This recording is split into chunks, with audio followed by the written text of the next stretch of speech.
Our fractions lesson today is going to go over how to multiply fractions.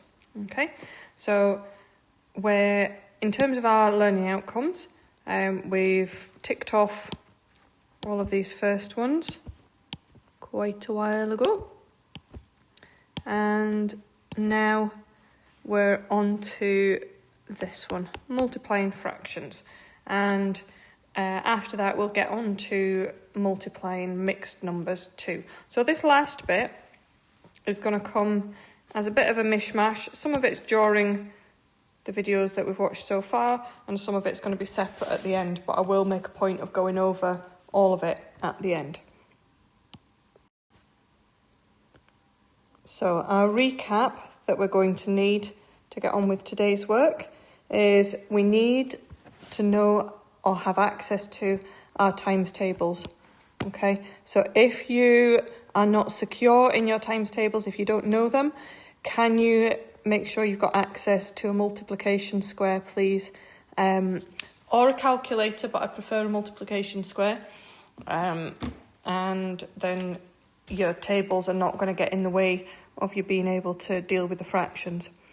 We need to work out or check that we remember about simplifying fractions, and we need to be able to change mixed numbers to improper fractions. So we're just going to go over these two things just now. So when we're simplifying fractions, let's take 25 over 45, for example. To simplify the fraction, we need to divide the top and bottom, the numerator and denominator, by the same amount. So we need to work out what shared times table we've got. So basically, what is the times table where you will find 25 and 45 as answers? So that would be the 5 times table. So what we're going to do is divide the top by 5, and then to keep it meaning exactly the same amount, we need to divide the bottom by 5 as well. So 25 divided by 5 is 5. 45 divided by 5 is 9. So 25 over 45 simplifies to 5/9. So let's look at another simplifying one. We're going to do 40 over 64. So we need to know what times table will find 40 and 64 both in. Now, if you're using a times table square, you're more likely to come up with the answer more quickly than if you're relying on the tables in your head. Okay? Now, I want to show you with this one that it doesn't matter if you don't get to the simplest form straight away. We can keep simplifying until we get there. All right? So, for example, we might spot that 40 and 64 are both in the 2 times table. So if we divide top and bottom by 2, we get 20 over 32. But then if we look at 20 and 32, we can see they're both in the 2 times table as well. So we can divide by 2 again. So 20 over 32, when we divide by 2, becomes 10 over 16. But again, look at 10 and 16. They are both in the 2 times table. And we have to keep going like this as long as they are in a shared times table that is not just the 1 times table. So 10 divided by 2 is 5. 16 divided by 2 is 8. Now, going back to the 40 over 64 that we started with, if we had spotted that 40 and 64 were both in the 8 times table, and if we divided top and bottom by 8, 40 divided by 8 is 5, and 64 divided by 8 is 8. So you can see that there is more than one way to arrive at the answer, or the simplest answer. So make sure you don't worry about it if you don't get there in one step. It honestly doesn't matter. As long as each time you get a fraction for an answer, you check it and make sure there are no more shared times tables that you can divide top and bottom by. Now we're going to look at changing mixed numbers into improper fractions. So for example, 3 2/5. Remember our method for doing this. I'm not going to go over why it is again because we've got that in a previous video. If you want to watch that again, go ahead. They're all going to be available all the time on my YouTube channel. But remember, to create an improper fraction from a mixed number, the process that we follow is we take the bottom of the fraction, the 5, we times it by 3, we add the 2, and that number goes on the top. So 5 times 3 is 15, add 2 is 17, and the bottom of the fraction stays the same. Let's look at 10 3/4. Remember our process is the 4 times 10, and then you add the 3, and that goes on the top of the fraction. So 4 times 10 is 40, add 3 is 43, and the bottom of the fraction stays the same. Okay, one more check, just to make sure we absolutely know what we're doing with this. 2 1/2, just a nice straightforward one. So we times and then we add. So 2 times 2 is 4, add 1 is 5, and the bottom of the fraction stays the same. Okay, so when we're changing a mixed number into an improper fraction, just follow that process. Now, what I would like you to have a go at first is these questions here. So I want you to multiply these fractions. There is no simplifying to be done in these. So it's a really straightforward case of just multiply the tops together and put your answer on the top, then multiply the bottoms together and put your answer on the bottom. It should take you next to no time. So pause the video and do those.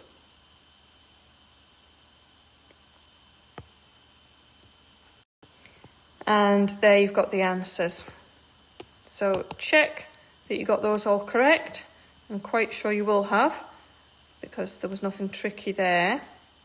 Okay, but then what I'd like you to do again is pause the video again, and these fractions, when you're multiplying them, there needs to be simplifying done.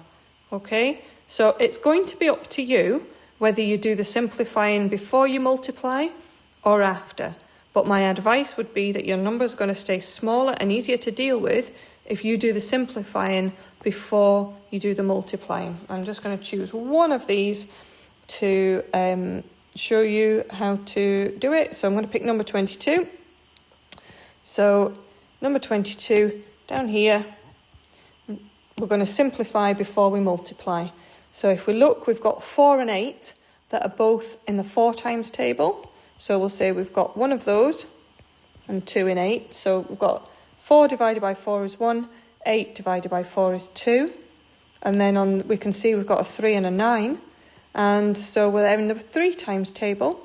So if we divide by 3, 3 divided by 3 is 1, 9 divided by 3 is 3. So altogether on the top, we've got 1 times 2 is 2. And on the bottom, we've got 1 times 3 is 3. So that's the pattern of how you're going to do the rest of these questions. I would like you to be careful about your simplifying, because if you make a mistake with your simplifying, you just can't get the right answer. So be really careful with it and check your answer when you get it, that it won't simplify again. Okay, so here are your answers to check.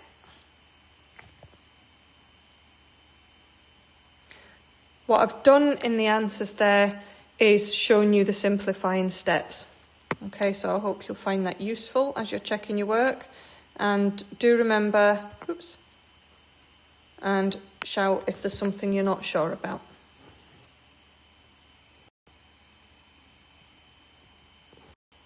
Now, our next job is multiplying mixed numbers. So this is why we needed to recap at the beginning of the lesson on changing mixed numbers to improper fractions. So remember, our process is times and then add to get what goes on the top. And the point of that is that we can't multiply 3.5 by 2/7 without doing something quite fancy, unless we change 3.5 into an improper fraction. So that's what we're going to do. If you see a mixed number as part of a multiplication I want you to change it into an improper fraction. So we're going to do 2 times 3 is 6, add 1 is 7, so we get 7 on the top. The number on the bottom doesn't change. And we're multiplying that here by 2/7. And remember our little mantra there, simplify before you multiply. So we can see that we've got 2's on the top and the bottom, so we can divide both of those by 2. And we've got a 7 on the top and the bottom, and we can divide them by 7. So look what we've got there. 1 times 1 on the top, 1 times 1 on the bottom. But can you remember a few minutes ago when we had the 5/1? Remember 5/1 means 5 whole ones. So that must mean that 1/1 means 1 whole one, because it's a whole one split into one piece. Let's look at the next one. So we're going to change our 4 2/3 into an improper fraction before we do the multiplying by 6/7. So we do 3 times 4 is 12, add 2 is 14 on the top. The number on the bottom doesn't change. Now here you see the benefit of simplifying before you multiply. Nobody wants to start working out 14 times 6 if they don't need to. So let's have a look and see if we've got any times tables in common with the numbers on the top and the bottom. So first of all, I can see that we've got 3 and 6, which are both in the 3 times table. So I'm going to divide them both by 3. Then we've got 14 and 7. They're both in the 7 times table. So if we divide them by 7, we've got 1 7 in 7 and 2 7s in 14. So when we do our multiplying this time, we've got 2 times 2 is 4, 1 times 1 is 1, and remember 4/1 is the same as 4 whole ones, because it's 4 split into one piece. Okay? The next one, we've got 2 mixed numbers that we need to change to improper fractions. So we're doing times and add. Now remember, you don't need to write these arrows on that I'm doing. You just need to do it. So 5 times 1 is 5, add 3 is 8, and we leave 5 on the bottom. Then for this fraction, we're going to do 4 times 3 is 12, add 3 is 15. And it's over 4.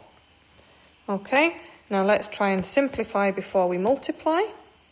So we can see that 8 and 4 are both in the 4 times table. So we've got 2 4s there and 1 4 there. Then 5 and 15 are both in the 5 times table. So we've got 3 there and 1 there. So when we multiply, we've got 2 times 3 is 6, 1 times 1 is 1, and that gives us another whole number. Okay, now I just wanted to do these 3 where they came out to be a whole number, just to give you plenty of practice at spotting. If you've got a 1 on the bottom, you get rid of it. You don't need to state it. It's extra information. Okay, so let's do the last one now. We need to leave the 4/7 as it is, and we're going to multiply 8 by 2 is 16, add 5 is 21, and 8 on the bottom. So let's see. 4 times table.